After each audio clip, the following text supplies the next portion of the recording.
Bom dia, amados irmãos em Cristo Jesus. Mais uma sexta-feira, mais uma semana que se caminha para o seu fim.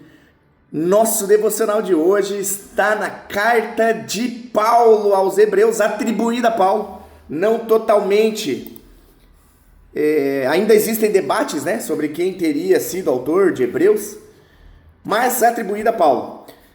Um texto importante, um texto interessante, sempre com colocações pontuais.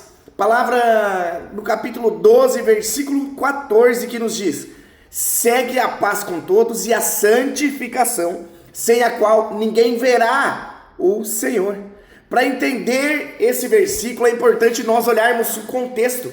O autor de Hebreus está escrevendo para cristãos que enfrentavam perseguições, estavam cansados na caminhada da fé. No capítulo 12, ele nos mostra que Deus ele disciplina os seus filhos por amor e exorta os crentes a permanecerem firmes sem desistir. O versículo que nos diz: segue a paz com todos.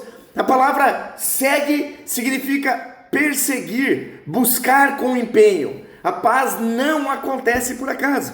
Ela exige humildade, ela exige perdão e domínio próprio.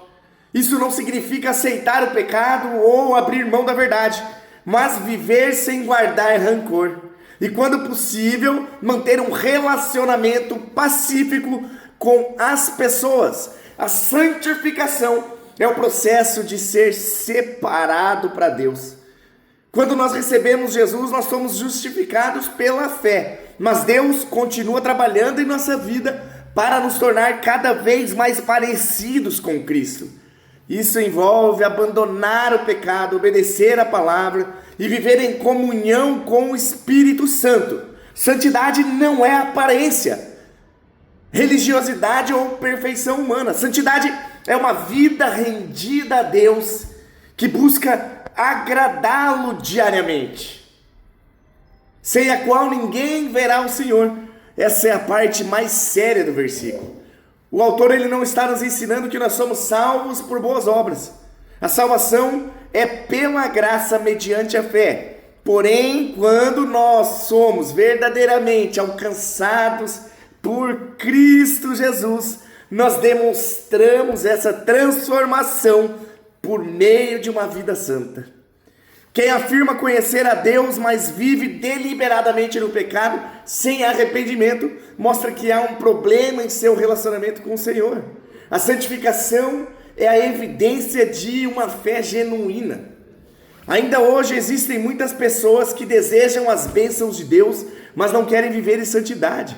Querem paz sem perdão, querem vitória sem obediência, querem comunhão com Deus sem renúncia. Mas a Bíblia nos chama a buscar diariamente paz e santificação. A pergunta que esse texto nos faz é: a minha vida reflete a transformação que Cristo realizou em mim? Santidade não é um peso, mas é um privilégio. Quanto mais nós nos aproximamos de Deus, mais nós conhecemos e mais nos tornamos semelhantes a Ele. E é esse o caminho de santificação que nos prepara para que um dia nós possamos contemplar a face do Senhor. Louvado seja o nome do Senhor. Que devocional poderoso. Reconheça o Senhor Jesus Cristo como único e suficiente Salvador na sua vida. E reconhecemos que dele é o poder, o reino e a glória para todo sempre. Uma excelente sexta-feira, um excelente dia cheio da presença de Deus, meus irmãos.